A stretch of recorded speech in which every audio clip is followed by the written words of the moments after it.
масъалаи рашк аст. Аввалин рашк дар таърих кӣ кард?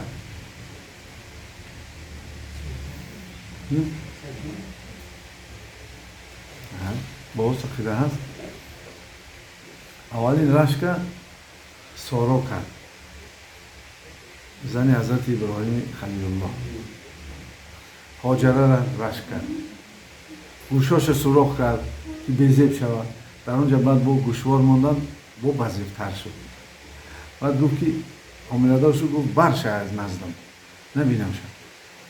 ҳай ҳазрати иброҳим халилуллоҳ ки зана эҳтиром мекард, гирифт бурд дар маккаи ҳоҷира монда. тасаввур кунед, ҳамон ҷое ки замзам аст ку, ҳамон ҷо партофт оилаша, гуфт ки таваккалат ба худо, ман рафтам. шумо тасаввур кунед ҳоли оилатон агар ягон ҷо дамонед худ ба худ чӣ хел қин аст, на? Чӣ қадар дар мо шариат бо читар аст, бо сахттар аст. таваллуд кард худаш, бо навид ин тараф он тараф ки об ёбад. ба пои ҳазрати исмоил хати қумда зад, регда зад, ҳамонҷо чӣ баромад? Замзам. ба камтар об наравад гуфта ҷош маҳкам кард, барои ин кам баромад. бошад шояд дарё мешуд. ҳай ба ҳар ҳол бидонед ки рашк аввал дар занҳои паёмбарон сар шуда будааст. чаро чунин шуд?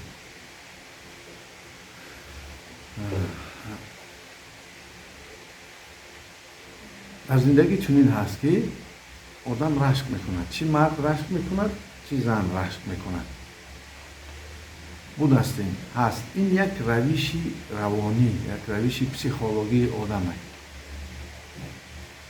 ки инсон вақте рашк мекунад, рашк маънош чӣ ҳаст? фикр мекунад ки ҳолате ки дорад, ҳолати иҷтимоӣ дорад, ҳолати равоние дорад ки ба ӯ маъқул аст. ин чӣ бошад, аз муносибат бошад, ин чӣ аз зиндагӣ бошад, метарсад ки ҳамона аз даст надиҳад. масалан як зана пурсидем ки чаро масалан ин қадар корҳо карди ки шавҳарата масалан мушкилот эҷод карди. гуфт майлаш, гуфт ин кора кард майлаш, яъне ки маъшуқа ёфт, зани дуюм гирифт, вале ман дар назди хешу таборам андаки нороҳат шудам, худамро нороҳат ҳис кардам. яки баҳодиҳӣ ки фикр мекард ки дар назди хеш табор баҳодиҳиш паст шуд. ёки дигараш пурсидем чаро ту чунин кардӣ? гуфт охир ин лоиқ нест, ин мардак лоиқ нест барои зани дуюм гирифтан, чаро ки имкон надорад ки зани дуюм гирад. гуфт тасаввур кунед чӣ мешавад? аз як тараф қонуни тоҷикистон манъ мекунад, аз тарафи дигар шариат иҷозат медиҳад. ин воқеъ чунин шуд дар бухоро дар асри ажда, вақте ки амирои бухоро ҳуҷум карданду гӯем ки занҳои бисёрро ба бухоро бурданд, бисёр одамони дорои бухоро ҳамон духтарои ҷавона гирифтанд, таваҷҷӯҳ ба занҳои калонсолшон накарданд. занҳои калонсол шикоят бурданд ба қозиёти бухоро ва қозиёти бухоро бо воситаи муфтиёт сета чӣ баровард: қонун, ҳукм, фатво. гуфт ки агар барои зани дуюм гирифтан бояд се чиз дошта бошад он одам. якум ки диндор бошад, дина бидонад, риоя кунад қонуноша. дуюм ин ки сиҳату солим бошад, саломатиш нағз бошад. сеюм ҳунарманди ба давлат бошад. ҳунарманди ба давлат, яке давлаташ аз байн намеравад, яке ҳунараш аз байн намеравад, метавонад ки хӯронаду пӯшонад, нигоҳубин кунад. акнун барои он ки аксари шояд ҷавонмардои мо риоя намекунанд баъзе қонуну қоидаи ҷавонмардира, масъулияте ба гардан гирифтан мушкил мешавад. барои ҳамин шояд ин қонуне ки дар Тоҷикистон баровардан шояд аз ҳамин лиҳоз бошад,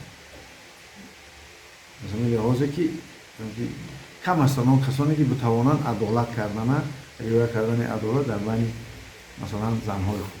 ما به هر حال ما میبینیم که زن هست با بسیاری چی دارن، با معشوقه دارن و خیلی زندگی بردستن، ولی انا همین تضادهایی که بین انا همون زنهای یکم و زنهای دوم و معشوقه ها هستن چیکار کنن؟ این سبب چی میشود؟ اکثر وقت با آن میارد که همون مردکی که به این کار دست زده است کسلی میشود و مشکلات گرفتار میشود. یا علاج میکنن که زیانش رسانند، چرا که فکر میکنن که او اینها را ضرر رساند. مثلا بسیار وقتی که زنها احساسی میشن نمیفهمند که چیکار کرده هستند. در پیش که عقل خود، در پیش اندیشه خود، یعنی که نمیتوانند نظارت کنند احساسهای خود که یا که گوییم که بفهمند که عملهای خودشون چی نتیجه میتید و این سبب میشد همه قهر و غضبی که نسبت گوییم که یکدیگر میشد بین زنها روانه میشد به مرد. یا علاج میکنن که مرد چیکار کنن؟ مرد یا به خود جلب کنن، اگر که نشد قصد گیرند و یا کسلی کنند. بعضی زنها هستند که به خود روانه میسازند این احساسات، خودشون کسلی میکنند، باید نشان دهند که فلانی مرا چیکار کرد؟ مرا کسلی کرد. اساسا این کار زنها یکم میکنند و در پیش فرزنداشون اثبات کردنی میشن که همه کمبودی کسلی که مدونم از حساب کی است؟ از حساب پدرتان است. یعنی که در فرزندو نفرت نسبت پدر میاندازند. این نادرست است البته، برای که فرزند هم مادر هم پدر را باید برابر نگاه کنند. مادر حقوق معنوی ندارد که فرزند بر ضد پدر کند، ولی در همین تضاد و در همین مبارزه چیکار کند؟ در زندگی میشود. انا که رشکی که میشود که از ترس که از دست میتید اون موقع اجتماعی خودش، اون که حالت روانی، حالت معنوی خودش برای همین مبارزه میبرد و این سبب میشه که بسیار وقت بر راههای مشکل میروند، یعنی که کوشش میکنند که یکدیگر را سحر و جادو کنند. یعنی به کسایی میروند که شاید به این کارها سر و کار میکنند و زیان میرسانند هم در خودشان و هم در اون کسایی که سر و کار دارند. آیا میشود از این راه برآمد؟ کسانی که مثلا امکان شوهر کردن ندارند، خیلی میشد زندگی چیکار کنند؟ اینها رو ما میگوییم سندروم زیبونیسا. یعنی که زیبونیسا لایق مردی را به خود نیافت و برای همین شوهر نکرد. یک مثل شش گفت، کسی که گفت دویمش گوید همون ما به شوهر میگیرم گفته نیافت، کسی جواب دادن نتونست. شاید زیبونیسا شوهر میکرد زیبونیسا نمیشد، چون که قوت و قدرتش در همون خانه و در رو کلان کردن و بسیار چیزا میداد و همین خاطر زیبونیسا امروزه نمیشد. شاید از یک طرف دیگر که زیبونیسا شد، یعنی فرزند نکرد، شاید این هم برای باید چی باشه؟ باید شاید یک زیانی تاریخی رساند. و به هر حال سندروم زیبونیسا این زنهایی هستند که برای خود آنها نمییابند موافق کسی را که با وی برای هر یک زن از حساب فهمیش، درک خودش، از حساب موقع اجتماعیش، از حساب طبیعت شوهرش میره. هر یک شوهر از حساب طبیعتش، موقع اجتماعیش و فهمشات و درک جهان بینیش زنهایی هستن که با او راست میره. اگر همین راست نبیاد دائم چی بشه؟ جنگ جدا میشه. برای همین چیکار کردن ممکن است؟ سندروم زیبونیسا را گفتیم. اکنون امکانات هست که ما سندروم زلیخا را گوییم. زلیخا 40 سال یوسف دوست داشت. 40 سال در حق وی میسوخت. وقتی که خدا را شناخت گفت که من یوسف با من لازم نیست. من کسی را گفتم که یوسف آفرید است. با 40 روز دیگر یوسف از کفار وی نید. برای چی این کار شد؟ برای آن که زلیخا توانست فردیت خود فردیت خودش نگه دارد.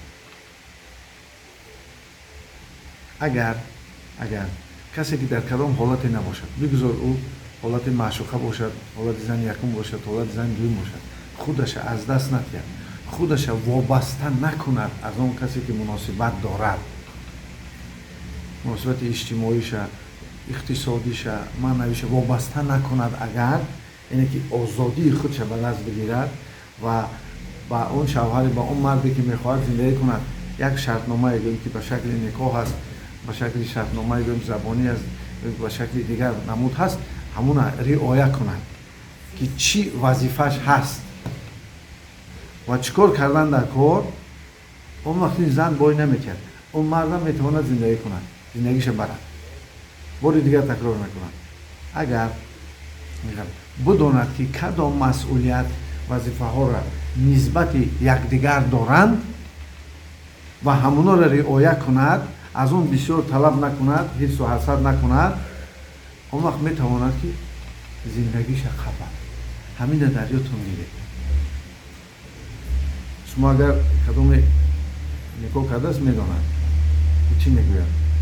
در وقتی نکاح کردن تن و نفس رو میگوید بخشیدم، نه، مرد میگوید که تن و نفس فقط، عقل نه، فکر نه، شخصیتش نه، معنویاتش نه، تن و نفس میبخشه. مرد چی میگوید؟ میگوید که قبول کردم و انا همین چیزها رو، مسئولیت ها رو به گردن میگیرم، بیهوده لط و کوب نمیکنم، میگوید که به نفقه نمیمونم، همین چیزها رو چیکار میگه؟ گپ میزنم. همین که رعایت کنه، پرابلم چی؟ نمیشه. فهمیده کن؟ مسئولیت خودتان بدونید. مسئولیت بدونید که کدام وظیفه را، کدام کار را اجرا کردن در کار، اونا به گردن که گرفتی برد میکنی. اگر از اون دایره زیاد طلب که کرد، سبب چی میشه؟ جنجال میشه. فهمیده جنجال ها هستی سر میزن. هر جنجالی که سر شد، بخیلی و حس و حسد یکی سر شد، بعضی چیزهای دیگر مثلا سر شد، سحر و جادو را سر کردن، احساسات یکدیگر را، این همش به چی میارن؟ همون شاخه اولادی را زیان سخت میرسون. هم به خودشان میتونن زیان رسونن، هم به اون نسلی که از آنها میبرن. مادام خوب باش که مسئولیتتون را دانید، کارهای میکردگی را دانید، چیکار کردن در کار، سکوت بسیارتر کنید، نقشه و پلنها را در معینه سر زنید، طلب کنید. حتی که شوهر چخیل باشد، زن چخیل باشد، در معینه سرت بسازی. اگر خداوند میگه من در گمان شمایم، هرچی گمان میکنید من همون میتیم. فهمیدید بزرگی سکوتی کبیر ما میکنیم، بزرگیش همینه که تو در سرتون میسازی اون چی تو میخواهی، همون هر زمان تکرار میکنی، از آن جمله صحت میشه، از آن جمله زندگی تا میسازی. لیکن اوای بسازی و در معینه کشت کنی. کشتی معینه بعضا دیر میبره. در زمین ما میدونیم یا پس سبز میشه، اما معینه در بعضا بسیار دیر میشه. یعنی حاصلش دیر بود وابسته از آن کدام آرزو را داره، کدام هدف حواس داره. چیزی دیگر است. البته شما میتونید با خدای خود مناجات کنید، پرسید. خدا آیت دارد، مثلا میگه که رعایت کنید و جوانا رعایت کنید و من شما را توانگر میکنم. که ببینید خیلی خداوند در نظر دارد، البته اون چیزهایی که خودش طلب دارد، رعایت کنید من شما را توانگر میکنم. یعنی که هر بچه جوانه که، هر دختر جوانه که اگر این سه بر وقت ترک بفهمد، میتوند که زندگی خودش اول در سرش بسازد و اون طلب کند، دعا کند. کسی که اکنون در بعضی مشکلات و تضادهای زندگی هست، بگذار صبر کن، مسئولیت خودش بداند. احساس بسیار چیزی مشکل است. وقتی که باید شما را اداره کند، از آن جمله احساسهای منفی، رشک نمانید، رشک اداره کنید. رشک صبور خوبه، رشک صبور یک گوشه محبت ہے، مهر ہے. میترسد که مناسبت کنده نشود، گم نشود. لیکن وقتی از حد زیاد گذشت زندگی رو چی میکنند؟ تلخ میکنند. زن و کسلی های گوناگونی حدود زیر معده میارند، چون که مرکز رشک به حدود زیر معده نزدیک است. فهمیدید برای چی بسیار زنها پانکریاتیت دارند؟ یک سببش اینکه تاثیر میرساند به همون چیز. و غمخوری کمخون میکنند. وقتی بسیار غم میخورند، مرکز غم و مرکز کراتورین خون حاصل شوی همسایه هستند. چون در گرفت این مرکز خون حاصل کنی سست و ضعیف میشه. البته غذا در اینجا چیزی نقش مهم می‌بازد، ولی عامل روانیش انا همین غمخوری است که زنها کمخون میشن و این به نسل تاثیر میرساند. نسلی که ملتی که مثلا آیندهش در همین جوانان و نسل‌هایی که در آینده میآیند. بریم از شما بسیار چیز وابستگی سخت دارد. شما امروز این چیز را درک بکنید. فردیت خود گم نکنید، خودتان بشناسید، خدای خودتان بشناسید، زندگی خودتان بدانید. زناشویی همین است که شما یکدیگر را کمک میکنید در چیزی از زندگی را بردن، ولی خودت بدان که بسیار چیز از خودت وابسته است. هیچ چیز را نمیتونی نقشه بزن، هیچ چیز را نمیتونی چی داری؟ دست دعا داری و این سبب میشه که آیسته زندگیت میخفی و زندگیت دیگر. فهمیدید؟